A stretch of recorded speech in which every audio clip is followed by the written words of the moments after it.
there, welcome to Charting Toward Intimacy, where we're expanding the natural family planning conversation. I'm your host, Ellen Holloway. Hello, everyone. This episode is a redo of the first ever episode of Charting Toward Intimacy that I did with my husband, Kurt. And I'm bringing him back today to refresh this episode for a few reasons. First off, I think this episode is vitally important, and it could be a great resource to share with someone who wants an introduction to natural family planning. And as such, I would like it to make it the best possible episode for you to share. And since Charting Toward Intimacy started about 9 months ago, I have learned a ton, and I mean a ton. And one of the major things I've learned is a little bit more succinct and easy language to use around NFP and fertility awareness that I would like to put together in this episode. And also, just speaking honestly, I've gotten better at this whole podcasting, hosting, editing, the whole shebang thing. And like I said, I want this episode to be something you're excited to share with someone who needs a quick, digestible introduction to NFP. So I want it to be the best possible episode. All right. Well, welcome, Kurt. Hello, wife. Great to be here. my ever willing podcast guest. Of course. Because you don't really have a choice. Yep. All right. So, Kurt, what the heck is NFP? Well, you said it a little bit already, but NFP, it's an acronym. It stands for Natural Family and Planning. Remove the and there. But so NFP is two things. You know, it's a fertility awareness-based method with the addition of discerning and prayer with your spouse on your family planning intention, like, you know, whether or not you want to have another kid or just a kid or any of that. Right. So to put that just in that one quick sentence that you can just rapid fire give to someone, NFP is the use of a fertility awareness-based method alongside discernment and prayer with your spouse on family size. Done. All right. So what is a fertility awareness-based method then? So a fertility awareness-based method is the, like the scientifically backed thing. Like, people have done a bunch of research on, found specific biomarkers that can tell a woman when she is potentially fertile. And then you would use that knowledge to have sex or not have sex, depending on what you're trying to do. Right. So the woman's cycle is cyclical in nature of her fertility. So a woman is not always fertile. However, a man always is. And so something that we talk about when we you teach NFP, Kurt and I are both instructors in the symptothermal method. We talk about shared fertility. So we use NFP not because the woman is sometimes fertile, but we actually use it because the man and the woman together have fertility at certain points in time. Which is good. Right. Otherwise, no babies. Nope. None at all. So within the woman's cycle, there's 3 phases. There is a pre-ovulatory phase, and then there is a build-up to ovulation phase, which is going to be the possibly fertile time. And then there is a post-ovulatory phase, which is going to be a completely infertile time. And so that first phase usually includes first couple of days of your cycle. And then the body begins to prepare for ovulation. And biomarkers like cervical mucus are present, as well as, depending on the method, other biomarkers that can kind of assess that building fertility potential. And then after ovulation happens, it can't happen again in the cycle. And so you enter into a completely infertile time. And these phases are defined by the rules of the method that you use. Okay, so fertility awareness-based methods, there's a bunch of different ones. And there's even different types. All right, so types. Tell me about the different types, Kurt. You have specific words for them, so I'm going to let you do that. Okay. All right, so there are mucus-only methods. And mucus-only is kind of self-explanatory. It uses cervical mucus readings to assess your fertility potential. And so this is either cervical mucus present or felt by a sensation feeling. And common methods in this type are the Billings ovulation method and the Creighton model.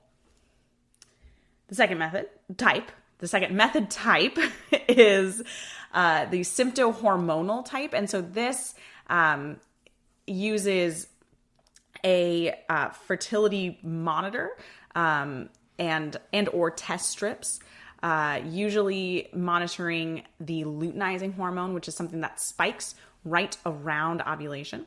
And they can also add in additional signs to cross-check. So some of the symptohormonal type methods throw in cervical mucus there, basal body temperature, other biomarkers to cross-check. But common methods in this type are Marquette and Boston cross-check.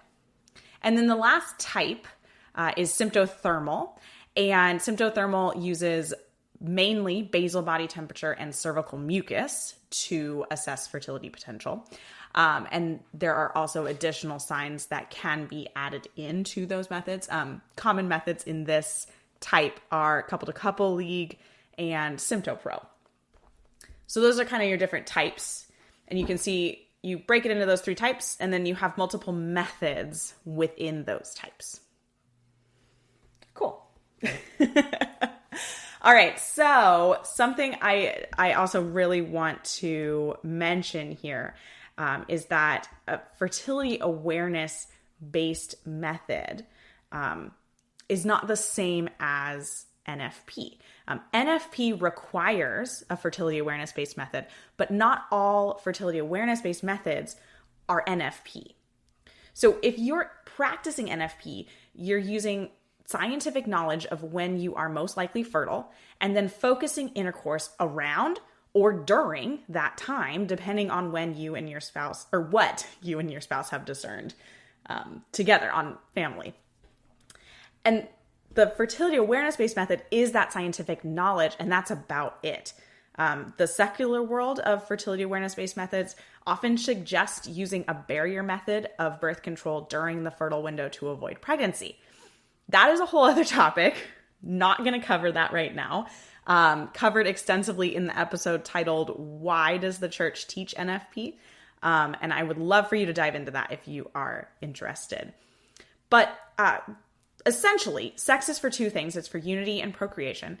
And those are equally primary purposes of sex. One is not higher than the other. And if you and your spouse have determined that now is not the right time to have a baby, then you'll abstain during the fertile time. That's because you can't take away one of the primary purposes of sex. If you take away the procreative part by using a barrier method, you're mangling sex away from what God designed it to be. And God designed sex to be a life-giving, unifying act with the co-creative ability to form life out of love. And so when you as a couple are trying to avoid pregnancy and just come together during the infertile times of your cycle, then you're working with God to naturally plan your family. You're not mangling sex by taking away some part of it. You're using the naturally occurring and identifiable signs of fertility to plan intercourse around the times that you're most likely fertile. But you're remaining open to life by not purposefully hindering or mangling the act in any way. So fertility awareness-based methods by themselves are not NFP, especially when they are used in conjunction with a barrier method or something like a spermicide. The theological component of natural family planning that is taught in methods that meet the USCCB's standard for NFP ministry, those components are vitally important. And that's a lot of what we talk about on this podcast. We discuss the real life of living out NFP, but we also discuss the church teachings around NFP, around sexuality, chastity, marriage, etc. So there's my little rant. So I have a question for you. Isn't NFP just Catholic birth control? Aha! Funny you ask that. It's not like this is scripted. Well, I think in a lot of ways it depends on how you define birth control. And I don't really want to jump into that because we do talk a little bit about that on an episode that's called NFP Ain't Catholic Birth Control. But something really important to note is that natural family planning can be practiced in many ways. And it will be practiced in many ways throughout a couple's life together. Birth control is essentially a way of controlling pregnancy or seeming to control pregnancy so that it's very unlikely to happen. And that's not what natural family planning is. Natural family planning is a way to naturally plan your family. Haha, get it? NFP, natural family planning. Natural meaning not just not full of synthetic hormones, but natural meaning natural law. The natural law of life as God created it. By using NFP, you're working within that natural law that God created for us. And in using NFP throughout your marriage, sometimes you're going to be trying to avoid, sometimes you'll be trying to achieve, and sometimes you might just throw up the shrugging lady emoji and say, let's see what happens. But you're working with God and listening to him when he calls you. And sometimes those callings for another child or for a first child seem insane and just about the worst timing imaginable. But it's important to note God's plan is always better than ours. And on the flip side, sometimes God's also telling you to wait, even when you desperately want a child. And that's because he has something even better in store for you. All right. So we have a list here of some rapid fire questions. I'm thinking we just go back and forth on them. Okay. All right. What about the calendar or rhythm method? So the calendar or rhythm method was developed a long time ago, about 90 years ago with... Wait. What? 90 years ago? I mean, pretty long. That's a long time ago. Yeah, I mean... Why would we be using science from 90 years ago? I mean, we're not, right? Exactly. We didn't... So the calendar or rhythm method that involved, just counting a specific amount of days for every woman and saying, at this point in time, you're going to be fertile, so don't have sex, and then you won't have kids. And unfortunately for, the science of the time, they didn't really understand that not every single woman is exactly the same. So we have, updated methods and made it to where they are more efficacious, if that's a word. Right. Well, I mean, we now know that there is a wide range of normal. 28 days is not... that's the average. You should never strive to have a 28-day cycle that you don't have to have that. Yeah. And so the calendar rhythm method is just totally outdated science. Yeah. And actually, it's no longer even listed as a method that aligns with the USCCB guidelines for NFP ministry. So not even recognized by the USCCB anymore. Yeah. And so, speaking of efficacious, if that's a word... Can you speak a little bit on NFP's efficacy? Yeah. So the specific methods that I mentioned earlier, those are all highly researched and have very high efficacy rates based on both perfect use and typical use. And there's a difference between the two. So in perfect use, the efficacy ranged from 97 to 99.9% effectiveness, or a failure rate of 0.1 to 3%.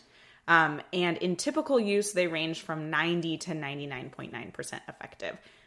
Typical use essentially takes into consideration human error, misunderstanding readings, misunderstanding rules, or just incorrect charting. And this is why learning from an instructor is vitally important.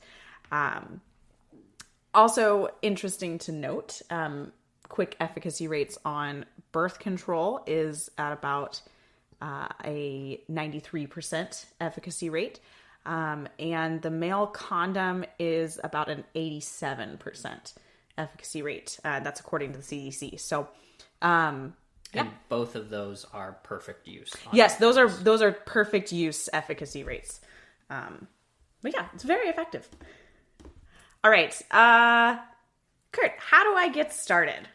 Well, personally, I would find a instructor in one of the methods that you had talked about. So, Creighton, Billings, Sympto Pro, Couple to Couple League, Marquette, Boston Crosscheck.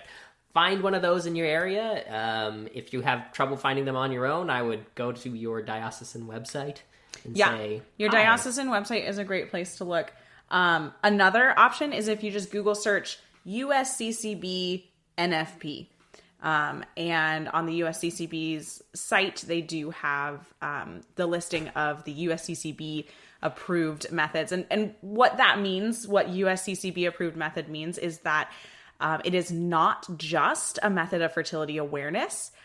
It includes a theological component, which we talked about is really important to NFP use within your marriage. All right. So we said how. When should we start learning or get started on this whole NFP thing? This is such an important question. So there are a couple of different schools of thought here, but a method of NFP is something to use within a marriage. However, fertility awareness is something that a woman should learn as soon as she starts cycling. And fertility awareness meaning just learning how to chart signs, learning kind of their basic rhythm of their body and how it's going, and seeing if there's anything that should be kind of checked out. But when you are preparing for marriage or considering preparing for marriage, these are great times to learn NFP. I highly encourage you and your potential spouse or future spouse, even if you're like not engaged yet, take a class together. Like if you are seriously considering marriage, if you're at that point in your relationship, take the class now. If you are engaged but haven't done marriage prep or anything yet, but maybe you already have a wedding date and it's like a year out, take it now. It would be fabulous to be able to go into your marriage with 12 months of charting experience. I mean, I wish I could have had that. So early, start early. and one of the things that I'd like to highlight that you said, Al, is like, guys, you need to know the method if you're going to be, participating in this NFP, living with your wife. It is very important that you understand and can actually, hey, read the chart for yourself and not just ask your wife or, yes, wife, is it a go day? You could figure it out for yourself by just looking at the chart. That'd be good. Right. Like NFP is a shared responsibility. And so it's really important that speaking to the husbands or potential future husbands in the room here, learn, make sure that you are participating in the class yourself. This is not just a burden for the wife to take over. All right. Kurt, do I need an instructor? Instructors are very, very, very, very, very, very, very, very helpful. Learning from a booklet or something like that, it can be prone to errors, and we'll often see those efficacy rates go down. Not necessarily because the method is wrong, but just because nobody's there to check your work. Make sure you understand, the biomarkers you're charting, or if you're even charting them correctly. So it's very important to have a instructor and, someone to ask questions to when you're confused, or, when you see something that you've never seen before on your chart, like ask them, because they've gone through many, many hours of learning about this stuff so that they can actually instruct you on it. Right. The typical instructor training program is going to cover a number of months, and then additionally have a kind of internship period or a period where they're kind of an instructor in training, where they're being overseen by someone. And so, an instructor is going to have a lot of knowledge about especially special circumstances. And those special circumstances, I feel like that's where the unexpected, unintended pregnancies come from, is when you see something you didn't expect on your chart and you're not sure how to interpret it. Yeah. And so that's where that instructor really comes in handy, is being able to have someone look at your charts and help you interpret them. Yeah. So is NFP hard? Oh my goodness. Yes and no and yes again. Somewhere in the middle there. Well, NFP, okay, if we're just talking about like charting, from just the sense of like reading your signs and putting them down on a piece of paper or in an app, that's not really that hard. It's just observing signs that are happening. It's taking your temperature. It's peeing on a stick. It's looking at toilet paper after you wipe it. It's feeling what sensation is going on in your body, whatever your method involves. And then putting it down on a piece of paper or in an app, or, however you're charting. And I think it's also just like, it's not that none of that isn't hard. Like, learning how to do that may be difficult, which is, again, why the instructor is very important. So, yeah, like that stuff shouldn't be that hard once you learn how to do it. Exactly. The learning process of NFP can take months to really feel comfortable and confident in reading your signs, and then also interpreting the chart. So there's the aspect of simply observing the signs and putting them down on a chart, but then there's the aspect of interpreting it and using whatever rules are present in your method. And that can be difficult to learn. And again, it's okay that it takes time, and your instructor can help you with that. But eventually, those things should become easier. Yeah, almost second nature, if you will. Exactly. But where the rubber hits the road is often the abstinence thing. In a typical cycle, you're looking at maybe 9 to 15 days of abstinence if you've got a pretty typical cycle. But you're not always going to have a typical cycle. Sometimes you're going to have stress in your life that's going to totally throw your cycle out of whack, and that's going to involve weeks of abstinence at a time. Maybe you have a baby and you're postpartum, and that is going to possibly involve like weeks to months at a time. You might need to abstain. And that can be very, very difficult, because intercourse between husband and wife is good. It's really, really good. And it's good to desire your spouse. But NFP calls us to abstain when we're trying to avoid a pregnancy, because of what we talked about, because sex is for two things. It's for unity and procreation. We can't take away one of those parts. And that part can be just so difficult. And that's one of the things we're trying to help a little bit with on this podcast, is just creating conversation around that, creating community, helping you to realize that it's okay to open up to friends or family and say, hey, this NFP thing is hard. It's really, really hard. And then the last thing about is NFP hard I want to mention is that sometimes it can be really, really hard if you have an underlying health issue. And your charts are literally unreadable. And again, this is why an instructor is so, so, so important. If you have something like PCOS or endometriosis and you don't know it, and your chart is completely unreadable, your instructor can help you seek the help that you need, seek the doctors that you need to try to mitigate those issues that are going on. You may have just really high levels of fertility. It's just very, very easy for you to get pregnant. And NFP can be pretty tough if you have a couple of unintended pregnancies and it's like, well, I don't know what to do here. And again, this is why community is so important.